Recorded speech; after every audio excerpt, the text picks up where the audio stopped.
Are you sick and tired of the uncertainty that comes with building a real estate business the old school way? Then welcome to the Client Alchemist Show, where we give you the strategies, mindset, and specific how-tos you need to attract your ideal clients, create more leverage in your business, and most importantly, have more peace of mind. Here's your host, Josh Schoenly.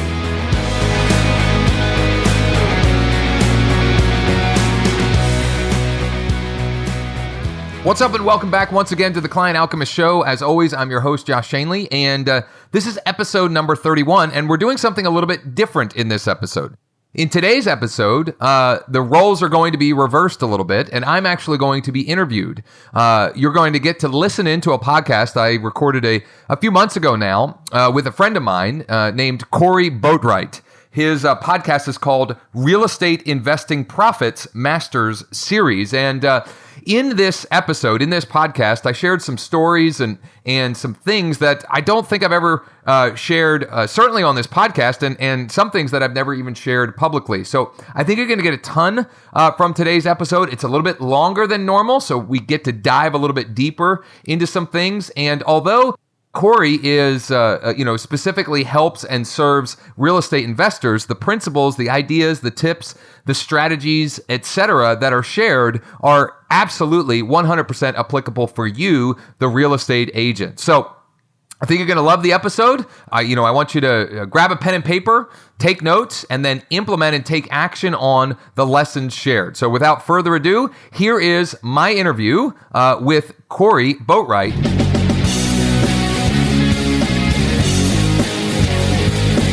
Real Estate Investing Profits presents Profit Masters with your host, world-renowned real estate coach and investor, Corey Boatwright. Now, strap in and get ready to learn elite wealth-building investment strategies taught by 6- and 7-figure house flipping masters as they reveal their best real estate investing profit secrets to you right now. What is going on? How are you doing? This is Corey Boatwright. I am your host of Real Estate Investing Profit Masters podcast series here, CEO of Real Estate Investing Profits. I hope you're having a productive, phenomenal, fun day today, and I'm bringing you another guest. His name is Josh Schoenly. It's actually somebody that focuses heavily on digital marketing for real estate investing agents and real estate investors alike. He knows his stuff. As you're going to see, we went through a 4-step process that he goes through and identifies how best to get these prospects knocking on your door, digitally speaking, basically. And he's going to show you about the identification process, the attraction process, the connection, and the conversing process. We're going to have everything in the show notes, so make sure you check that out. And of course, we ask him all the hard questions that you ask me to ask my guests, so I'm making sure I don't leave that out. Josh is someone out in, I believe it's in Harrisburg, Pennsylvania. You know where that is? Are you close to there? I've never been to Harrisburg before, but he is doing some big things, and people really follow Josh. He has his own podcast. He'll tell you a little bit more about that. But you're going to be not only just really impressed by what he knows, you're also going to learn a few things that you can use immediately, which I love whenever we have guests that get into some of the meat of what it is they're doing. We call that their profit master strategy. Okay, so have you text the word profit to 38470 yet to get your down and dirty ultimate real estate investing quick start guide? Well, if you haven't, go ahead and do that immediately, and you'll get an incredible book that we've had nothing but really just positive comments and feedback. And it's my gift to you for coming on here and taking the time to listen and learn. We all need to do that. So make sure that you text the word profit to 38470. Okay, so today I want you to get strapped in because you're getting ready to hear from the one, the only, Josh Schoenly.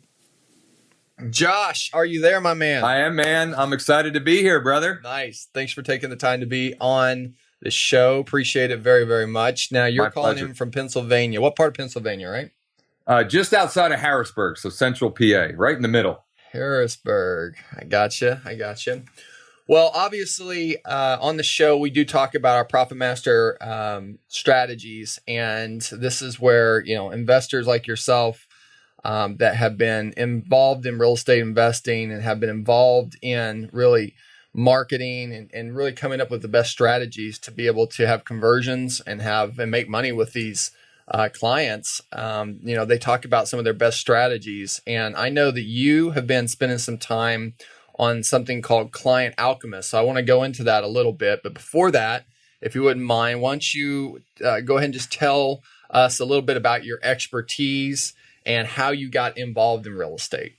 So I would say my expertise is in digital marketing for real estate professionals of all kinds, agents, investors, mortgage professionals, and even insurance agents and the like, and how they can leverage social media and email and basic internet marketing, but specific for our industry, because there are a lot of things that are different and unique. Sure.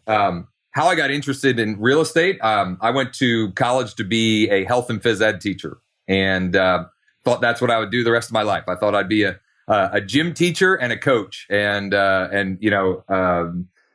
thought life would be great, right? And then very soon thereafter, becoming a health and PE teacher, my eyes got open pretty wide because my wife and I bought a home. Now, this is during the beginning of the boom times, right? And so we bought a home, and in something like 12 or 15 months, sold the home, and really only did, like, we put in some carpet and did some painting. We didn't do anything major, right? Maybe we put in a fence. Right, yeah. So, and we didn't buy it with the intent to sell it, right? Okay. But the market was so crazy, we sold it something like 12 or 15 months later for more. So the profit we made, quote unquote, was more than I made the entire previous year teaching. So that was like the first head scratcher, right? That'll do it, right? That'll make you. So this was kind of. Did you have enough moment where it's like you were doing something before as either going to college or even did you have a teaching job at one point? I did. Yeah. So I actually taught for 5.5 years. Wow. Okay. And so just to fast forward slightly, I did that one time, and then we did it again, and then I was like, "Wow, this is crazy!" Right? So 15 months we did it, and then we did it again in a 9-month period, and again, wasn't intending to do it, but we decided to. We were living outside of Philadelphia, and we decided to move to Central PA to be closer to both our families. Gotcha. So it happened a second time, but that wasn't really the enough moment. That just kind of sparked the thought that, like, hey. Maybe, there might be something to this, right? I grew up in a family of, my parents were entrepreneurial, self-employed their entire lives, never had a job. So I had that, but I never really, my parents still crack up to this day that I do what I do, because growing up, I wasn't really entrepreneurial, at least to the degree that I am now. Gotcha. So that got me thinking. And then, what really? How much did you make, by the way? Did you make $20,000-$30,000 on those types? Both of them were well in excess of 30,000, nice. Which again at the time, a lot of money. I was in a pretty decent school district. Like, I was making a pretty good teaching salary, but even that was well in excess of the yearly salary. So it was just like, hey. Maybe there's something here. Maybe I need to look at this as a just serious opportunity. Gotcha.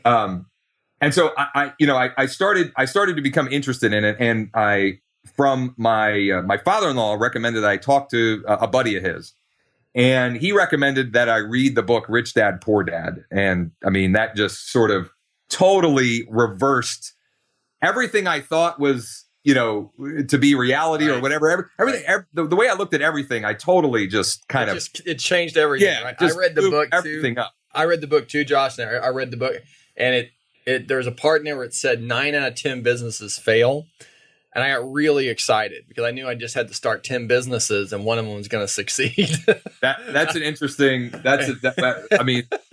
There's a lesson in that for everybody listening, by the way, is that, if you can change your perspective on failure, you already win. You already win. Yes. Yeah. That book was very influential on my side as well. So what did that book kind of teach you? Teach you the fact that, you could, what you were thinking you were going to do, right? It was changed a bit because now you had a new perspective on the fact So I had this new perspective, and the enough is enough moment I can remember being, when you're a teacher, you have the teaching contract, right? And they have this salary scale thing where you have the column and the rows, right? Sure. And it's based upon your years and how much education you have.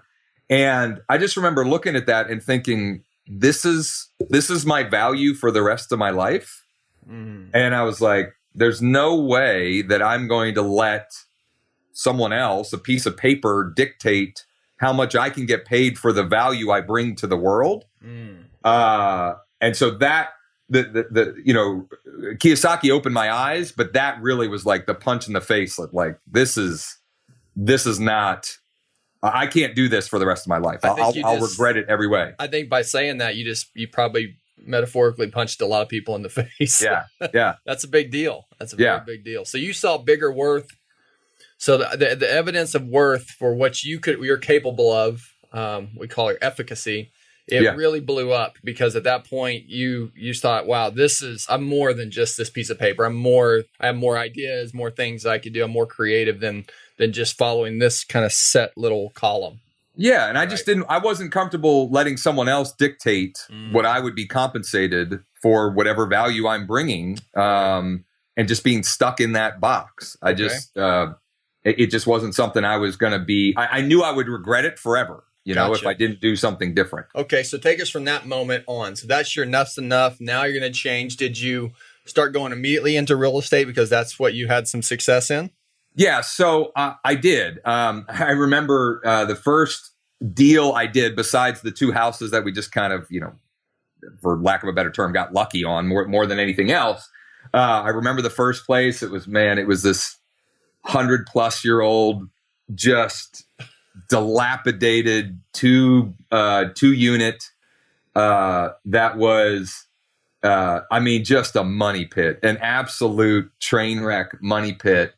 Let's talk about that. I want to talk about some mistake. You say money pit, that's a kind of a negative thing. So I want to hear about the money pit, but what was one of your big influences besides Robert Kiyosaki for real estate investing specifically? Did you have somebody else that you saw? I'll tell you what, I even before the gentleman I mentioned recommended Rich Dad Poor Dad, I remember reading a Russ Whitney book, and I don't even remember which one. Okay. Because I know he has several, but I remember reading a Russ Whitney book, which is really, and I probably saw, a TV ad or something is my guess. I don't even remember for sure, but I'm pretty sure I remember seeing some kind of video of him and then reading one of his books. I probably could dig it up in my library. I probably should do that. But that was probably the thing, on top of the fact that, the light bulb going off during doing those two transactions, then looking at it as something that you could build like a real business around. Right. And then, you start digging into Kiyosaki, who's talking a lot about specifically real estate and that as one of, several ways to build and grow wealth. Sure. Those were the kind of things that pointed me in that direction. Gotcha. Okay, so now let's talk about maybe that mistake or that money pit you talked about. Let's go back to that. How did you get through that? What was a lesson you learned from the money pit? So here's the thing, and I've learned this is a hard lesson to learn, is that I don't think it wasn't a mistake, and I don't regret it in any way, shape, or form, because I wouldn't be where I am if I didn't take action and do that deal, right? So, but in hindsight, I could have done more due diligence on the property. I was working with it was a deal that was presented to me by a local wholesaling company. I could have done more due diligence on them. I could have and should have listened to my wife, because her intuition is much better than mine. It's funny how that works sometimes, right? Yeah. So I mean, there were a lot of red flags with it, but again, I wouldn't do it differently, because one of the things that I think has served me well, it's gotten me in trouble, but it's definitely served me well, is a willingness to just take action, to just make a decision and do something, and know that whatever happens, I'll either learn from it, I'll make the best at it from some way, and in many cases have been the reason that, in fact, I would say in every case where I've had success, it's been, I could tie it back to the ability to take action, just to do something, and know that doing something is better than doing nothing. Making a decision is better than being, in analysis paralysis mode for forever. Yeah, you don't have to get it right. You have to just get it going, right? I think sometimes that we think often we don't take action is because we want it to be perfect. We want it to be completely laid out. And I found that just the same, that the enemy of productivity is perfection. Yeah. And it just, what is perfection? It's in the eye of the beholder anyway. Yep. So I agree totally with you. Take action and figure some things out as you go. Take data points and learn as you go. Yes. Yep. Agree. Okay, let's talk about this a little bit then. What is one of your Profit Master investing strategies where you can share that with us right now? Something that's working extremely well in your business right now. Maybe either if it could be for an agent or an investor. We have both that listen to the show. What's one of your best strategies that's making profits right now for you, Josh? Well, I think, and I mean, this is like, I look at this as somewhat an old school strategy at this point, but it still works like crazy, is just building a database of buyers and sellers through email. And how do you do that exactly? What's your strategy? Well, I mean, there are several, and I think the best ways to do it have evolved over time. But the most effective, I'm a big believer in 80-20. I love Tim Ferriss. Sure. The Pareto principles. Sure. Yeah. I mean, I like to call myself productively lazy. Like, I'm not afraid to work hard, but I'm not just going to work. Like, I want to work smart and work hard at the same time. People think that hard work is a supplement. I mean, it's a substitute for smart work, but it's smart work. It's a supplement for hard work. You don't want to get rid of hard work. Right. Yeah. Right. Absolutely. And so for me right now, the place that I think, at least online, is the place where people should focus their efforts and building audiences and platforms and databases is Facebook. I mean, everybody. So Facebook is one of the ways you're building a buyer's list and a seller's list. Yep, absolutely. Great. Because it's where people spend their time. You have to be careful. I mean, you have to do it. How to leverage Facebook today is a lot different than 2 years ago. You have to take a little bit more of a sequential type of process versus in years past, you could just be right in somebody's right. Yeah. Exactly. And so right blatantly in their face. Now it's a little bit more subtle and following down the path. You want to work, you want to take them down a path. That's a great way of putting it. And so, but that, I mean, for so many of our folks, I mean, Facebook it's just driving an amazing amount of prospect flow, client flow, and just the ability to build audiences. And here's another thing that I really hammer home to people is you need to think about your businesses in the terms of building audiences and leveraging and creating your own media channels. Absolutely. Because it provides you with numerous opportunities to leverage your work, right? Because, real estate market goes up and down and things can change. But if you build audiences, if you build media channels, you can leverage them in numerous different ways. And so you're not dependent solely upon real estate transactions, real estate deals as the sole driver of your business. And it creates stability in numerous ways. It creates peace of mind when you do it correctly. I liken it to your highway, right? If you have a highway and your car's going down the road, right, and your billboard is up there shining something about your products or your services or your house or whatever, you want to be specific on what you're showing that person, right? And owning that particular billboard, right, is going to be so important right now compared to having everybody else advertise to those people, right? And the other thing is having your own city. And this is kind of interesting too, is that, whenever you think about your business as a city, people want to come into your city. They may want to go into your restaurants. They may want to go stay at some of your inns. And then they might like your place so much that they actually move in and build a house there, right? And so creating that kind of community, creating that kind of awareness, creating that kind of advertising to get people there into your city. There's no better place right now, not even for the type of money that you spend on Facebook. It's so inexpensive where we are today. I think it's going to change as we get further in, but where we are today, it's such an inexpensive way to drive traffic. Especially, are you also pixeling people and you're retargeting them? Oh yeah, that's definitely. So I have something that I call sort of the hierarchy of connecting. So we have like a 4-step process that we recommend people going through, which is identify, attract, connect, and converse. Got it. And we intentionally use the word converse versus convert, which maybe we'll have time for that today, maybe not. But connecting, I look at it as a hierarchy, whereas the lowest, like the foundational, is identifying who the audience is that you want to connect with. But the very next one is pixeling people. Is make sure that you set yourself up at the beginning of the game to leverage every bit of time or money that you spend to build what we call, Facebook calls them custom audiences. Just for our terminology, we call them invisible audiences. And you can do that with video. You can do that with every person that goes to your website or landing page or whatever. And so, that's a huge. I'm a huge believer in that. Okay. For some, that's a little technical. That's okay. But it's really not that hard once you embrace it. And the concept is more important than you can get help with the technical part of it. But just understanding the value in doing that, and it being one of numerous reasons why Facebook is the place to be right now. And I agree with you 100%.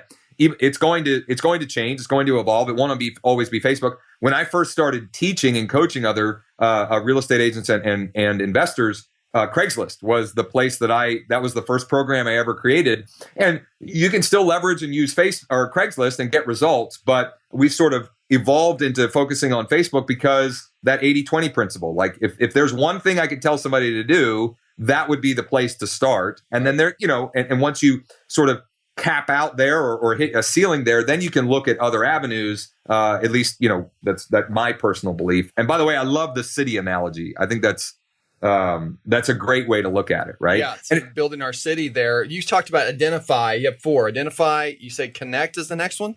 Identify, attract. Attract. Okay. Connect, so what do you do when you attract? Converse. Say what's that? So talk about attract real quickly. How do you attract people?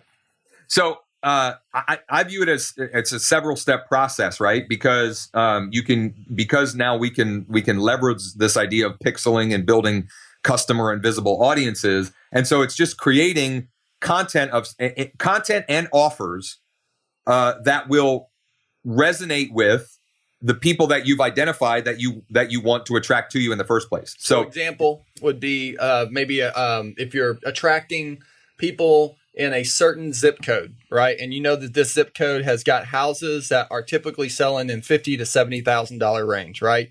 You may want to not show them a picture of a mansion, right? You may want to show them a picture of a regular house that says, depending if you're trying to attract a buyer or a seller, if you're trying to attract a seller, then you may say something along the lines of, we buy houses in this zip code, for the last 7 days, looking for the next one. If you have one, give us a call, something like that. And maybe showing a picture and a landing page where you can capture information, right? If you have a buyer, maybe then you have an ad that says, are you looking for cheap deals in this zip code, right? Something like that. Spot on. And you hit something there that is one of the most important key components of really marketing on any channel, but man, especially on Facebook, is making sure that what the marketing pieces and the process that you're creating is ultra congruent with the audience that you're trying to communicate with. Absolutely. And the way you can do that is you gave an example of making sure that the picture fits. And it's not just mansion versus a more modest home. Sure. a real extreme example is, if I created a post like that for the zip code that I live in, and I put a home that was, like a Spanish style home, it would be completely incongruent because no one ever, there's a few eccentric people around here that have a Spanish style home, but generally speaking, that's not what homes look like, right? They're brick ranches, You want to cast the net as big as you can to be able to hit the things that most people are interested in, right? Yeah. But then you also want to target your particular area, which market you're looking at. Right. And so it's not just the image too, it's the text that you use as well. So being very you gave another example of this. We buy houses in this zip code, and you're showing it to people in that zip code. Well, then they read that and say, it's like this guy's talking to me. Yeah. In this city. I've always found if in Oklahoma it says, looking for a deal in Edmond, right? It automatically makes me go, wait a minute, I'm in Edmond. Right. Yeah. So people, I do think that people miss that. The power of your city, the power of your local, all real estate is local. And so, the power of having things are relevant to you in your area is incredibly, it's huge for a magnet. You talked about connect. How do you connect? So we've got what we call a hierarchy, and the first is just getting really clear on who the audience is. Okay. Right? Is it potential cash buyers in a specific zip code? Is it potential sellers in a zip code? Whatever the case may be. The next level is that invisible audience. It's pixeling people. Okay. The next level after that is building a fan base, people that because it's another way that you can retarget on top of pixeling. Right. And then connecting at the next level would be an email inquiry, like they fill out a form on a landing page, or they might message you, they might send you an email. It depends on the kind of post or message and the marketing message that you're putting out there. Got it. The next level is them calling or texting, right? Getting potential clients to call or text you. So is that in the converse section then? Right. Yeah. Okay. So that's so yes, that they kind of bleed together, right? Because it all kind of works that way. And since you brought it up, I specifically use the word converse, and I know you'll I know you'll like this because I've known you for a long time, and I know I'll just get into it. So I focus on converse because when you focus on converting, you are really creating the perception or the reality of you're being salesy, right? You're being a salesperson, and like it or not, the general public has a negative reputation about salespeople unless you're a salesperson, and even then, some salespeople have a negative. But when you focus on conversations and conversing, what you're really doing is you're putting your focus on serving. Absolutely. And and also stories. Yes. Because whenever you're conversing, you're telling some type of story. There's something there's a story involved. There's a conversation of something happened to you or something you're interested in them. Absolutely. And it also puts your emphasis on listening, right? Versus telling.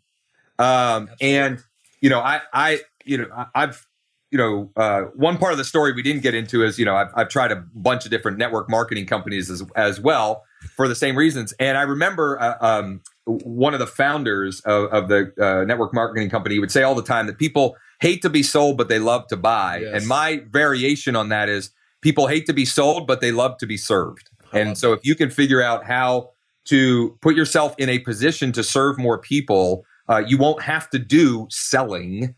It'll happen naturally. Absolutely. It's just a natural progression of a conversation.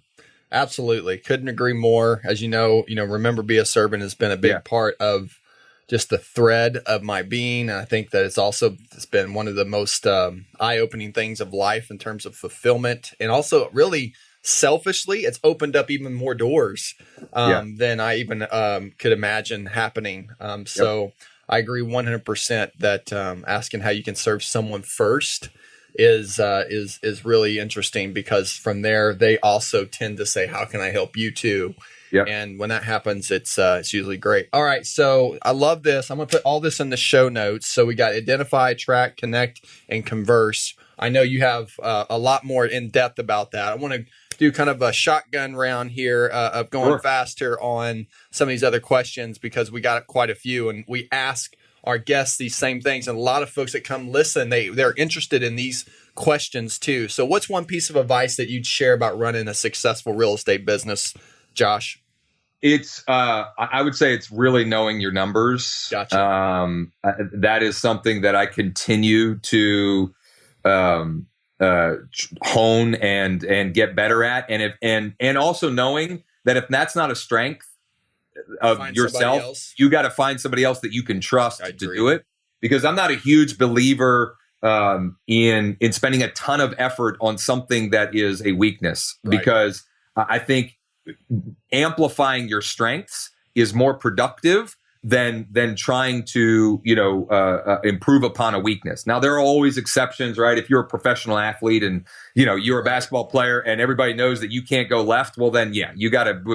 But I think in business, I think it's foolish to spend too much time on that, because you can leverage other people's strengths to make up for your weaknesses. I agree. If you had to start all over again, Josh, how would you change things? What would you give some advice for new people? How would I change things? I would say that I spent a lot of time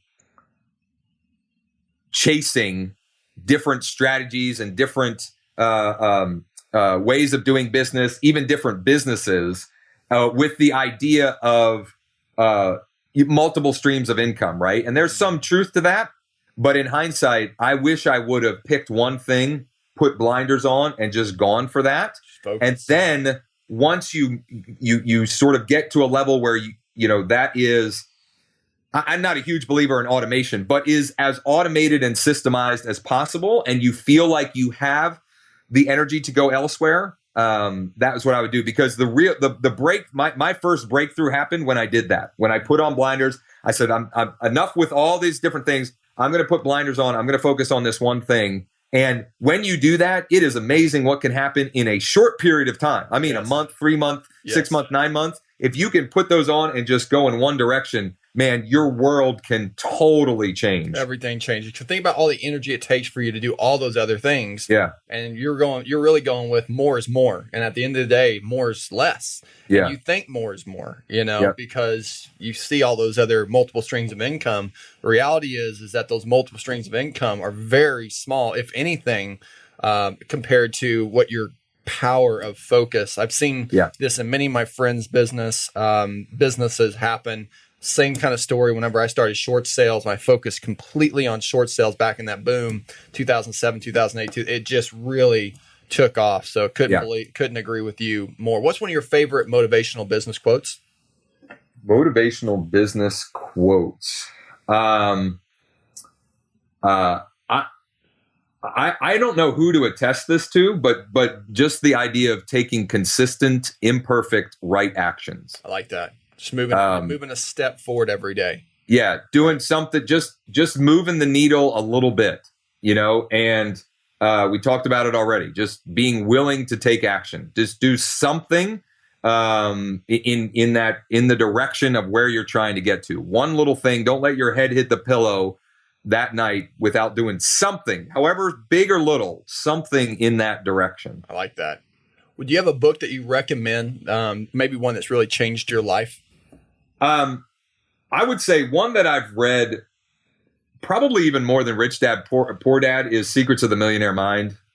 T. Harv Eker. I've read that book a bazillion times. It retrains everything you've ever thought about learning growing up. It's an incredible book. Yep. In fact, as we're recording this, I'm looking ahead. I've got his the declarations. See, the declarations from the book are posted on my cork board. I look at them often. So that has been one that has been. I mean, books in general. Gosh, I've got so many that have changed my life. But if you had to ask me one, I would say that's the one that jumps out for me for this audience. That makes sense. Great. We'll put that in the show notes. Great book. Yeah. You have a favorite mobile app that you use? I know you're a techie. I'm a little bit techie too. Which mobile app do you use in your business every day? Yeah, it's funny. I am kind of techie, but I also feel like, man, stuff is moving so quickly that I fall farther and farther behind. I mean, I would say the thing that I use the most is the podcast app. And I know it's native on iOS, but it is amazing. It's a good one. I mean, Cast is a little better, I think. Okay. I like the podcast, but this one called Cast right here, if you can see this, It's got a little bit more. And so if I click on one of my favorite right now, and I heard Justin Williams turn me on to this, the Nathan Lacka's The Top. Nice. Podcast. And it's about 15 minutes of these top investors in the country, not just in real estate investing, but owning all these different businesses. These guys have done, 50 million, 100 million, up to 500 million, close to $1 billion valuation on some of their companies, all the way down to a couple $100,000. And he gets 15 minutes to ask them their hardest questions of where they make money from, their marketing, how they in it. He just he machine guns the questions. And what I like about this is, I don't know if you can see this. So whenever you click on it, you can go up to 3 times the speed. Or is it 2 times? 2 times the speed, which is great because I listen to things faster. And I know if you haven't done that, listening to things double it actually helps you remember it better. Yeah. And it's funny. I listen to everything at 2x now, so that when I listen to thing in 1x, I'm like, are people really talking this slow? Because your mind, it's so slow. Your mind is trained, and then you're like, even I listen. So we have a podcast, and when I listen to myself at normal speed, I'm like, dude, how am I talking this slow? It's just, So I totally agree. Audible now has 3 times. So Audible has 3 times the speed you can move it up to now. So on this topic, on one thing that I use on my on my Mac, I know this is not a mobile app, but is My Speed by eNounce. Love My Speed. Do the same thing with video content because same thing. Funny, My Speed recently made an update, and so it's crazy on your Google Chrome. You have to deactivate some things, or it won't work on your Google Chrome. So you have to make some updates. And I think it's either Google Chrome or Safari. I'm sorry, one of those two. And it's Chrome, I think. I think it's Chrome. So if you go to YouTube, and because most of the time we watch videos on YouTube, even the ones that membership site, they put them on YouTube, usually put them private. If you change the on the gear icon, if you click the gear icon and you hit the speed, actually YouTube now has a native application where you can speed up the video. Yeah, I didn't know it. And because that's awesome. Because My Speed, I'm with you. I mean, think about it. You can go through, 10 hours of video in 5 hours. Yeah. It's incredible. And you miss nothing, and you just speed up time, and you learn faster. It's better. It trains your mind better. So if you get on YouTube and you click on the little gear icon, now it just has a native that's beautiful. Speed it up. Man, you just made my day. Yeah, it's great. I love My Speed. Love it so much. It's a great tool. I wish they had it on the mobile phone. Yeah, seriously. Well, okay, so that's cool. So, do you have a morning routine that you stick by? Yeah, I have 4 relatively young kids, so I do this routine as often as possible. Right? I will get up. I have a little stretching routine that I do to get kind of my back. I've over the years thrown out my back a little bit, so I've learned a little bit of maintenance. Has served me really well. So I'll do some back exercises, some breathing. I mean, calling it meditation is probably doing a disservice to real meditation, but a little bit of that. I'll listen to some music to get me in the right frame of mind. Sure. I have a morning journaling process that I follow, which is just writing 3 things that I'm grateful for inside of one person that I'm grateful for in the past or recent, something just generally speaking that I'm grateful for that maybe happened yesterday or happened recently. And then, it might be something, the last thing might be a book I'm reading or just my cup of coffee in the morning or whatever. So I go through that process depending on how many times I've been up during the night, et cetera. If I've got more time, I usually then will spend it reading a book or listening to a podcast. And the one other thing, I actually do this probably right after the stretching routine is I drink an Organifi juice. Organifi. Drew. Love Drew. Yeah. So that gets me going and gets me going in the right direction. So that's kind of it. I love it. Yeah, Organifi, Drew. Both of us know him, Drew Canole. He's actually my business partner in one of these apps companies that we created. Very cool. Yeah, and it's funny. that Organifi actually has the packets now where you can just rip open the packets, and I love that because most of the water bottles have such a small. You have to get like a little like funnel to pour everything down in there, and so his packets are great. For that, we actually created an app called Juicify. On iOS, it rated #1 in the App Store for health and fitness for I think for 1 week. And then it just started dropping from there. But Drew's awesome buddy. Good dude. Great dude. Good dude. Fitlife.tv. We'll put that in the notes too. Yeah, it's a great. Yeah, Organifi is fantastic. Well, you talked about being grateful. What are you grateful for now? Man, I'm grateful for healthy kids. Love that. I'm grateful that I get to do something that I love. I'm grateful. I look back. I'm grateful. I mentioned this already. I'm grateful for all we didn't even get into hardships, but man, I went through some rough stuff, but I'm so grateful for all of that, because without any of that, or without all of that, I wouldn't be where I am today. So let's go into that just a tad. What was one of your single greatest lessons that you've learned to get to where you are today? Gosh, I would say, it's something that we've already mentioned several times, which is just being able to imperfect action, just taking imperfect action, and but also like failure is not it's just feedback. It's not it doesn't define you as a person. Yes. It doesn't define your future. It doesn't mean anything other than it's the feedback you got for whatever you did. Yes. And the more you can look at it objectively like that, I think objectively is the right the better off you will be short term and long term. I mean, and just being okay. Like that's one of the things we're doing our best to instill in our kids, and it's hard with traditional education these days. Is like, look, we want you to fail. If you should fail, right? That must be a tough conversation. Right? Yeah, it is, and so not that it's not to necessarily be okay with failure in a sense that like letting it define you and you being a failure, which we don't believe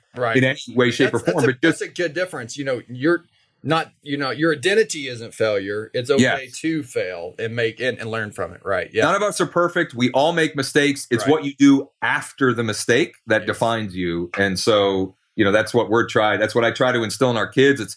It's a lot of, being someone who teaches and coaches a lot. I spend a lot of time on mindset stuff, and that's, everybody struggles with that on some degree. And I think the better you can get a hold of that, and be okay with failing and making mistakes, the shorter your journey will be to sort of, quote unquote, create success or get to whatever the next level is for you right now in business and life. Let's talk about that just a little bit. You said mindset. I also, we coach investors and business owners, and I spend a lot of time on mindset too. It's funny. I have to have a coach myself, and sometimes, I can't even see.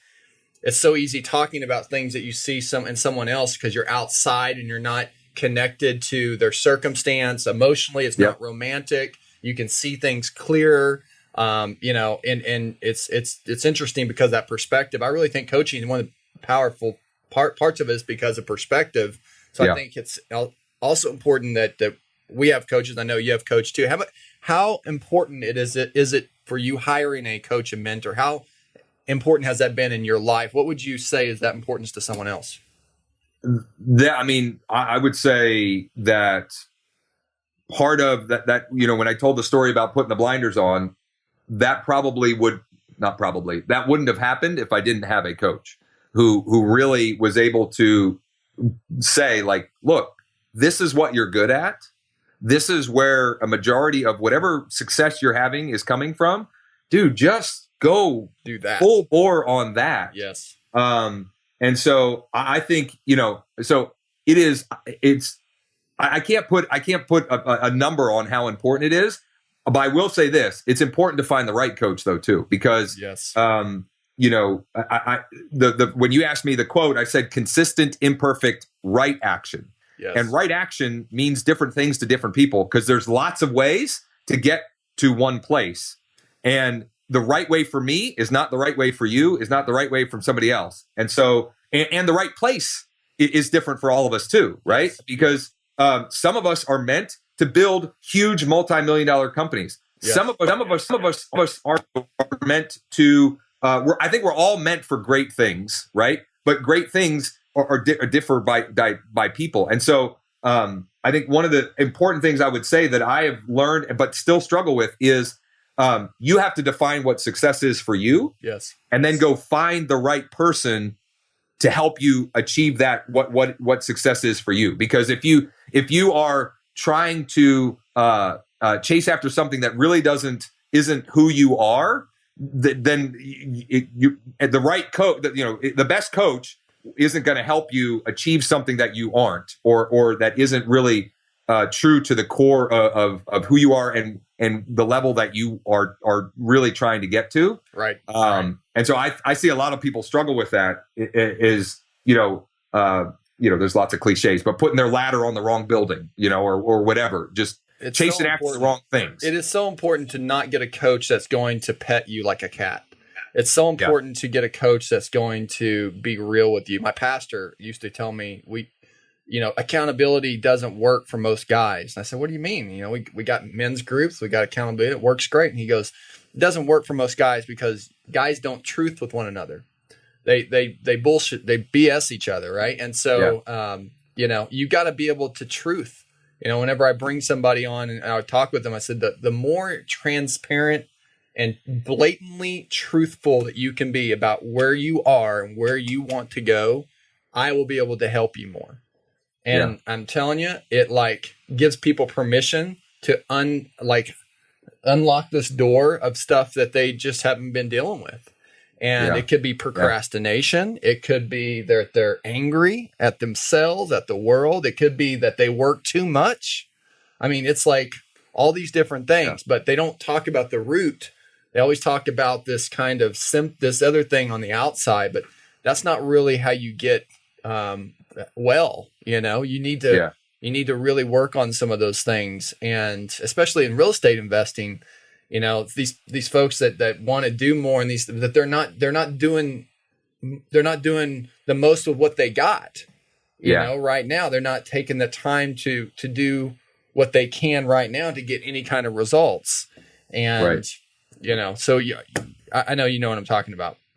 Yeah, totally. I mean, I totally agree there, and I think one of the reasons why I'm so grateful for the when I've been kicked in the teeth is because it brought me to a place where I had to get like what you described, where I had to be real about the circumstances I was in and what I wanted truthfully, right? Because the two reasons why I most often where I got kicked in the teeth, for lack of a better term, were because of one of two reasons. One, I was chasing after something that wasn't real to me, right? Or two, I wasn't being truthful about the way circumstances really were. I was hiding things, or I wasn't being transparent with the right people about how things really were, right. And what it was going to take to change that. And so, I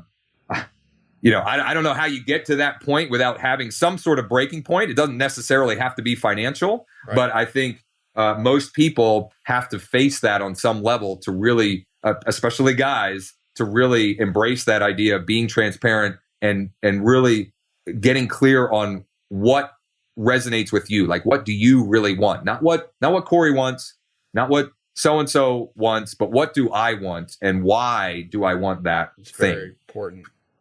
Very important. Josh, you've taken so much time to be on here today. Thank you so much. I want to ask you one more question. If you had to summarize it, why do you do what you do? What gets you up out of bed in the morning, man? It's serving. It's helping and serving others. I actually, at this point, people probably won't be able to find it, but just before this, I posted a picture on Instagram, which is a printout that I made that we post on the door that we most often leave our house is a door to our garage.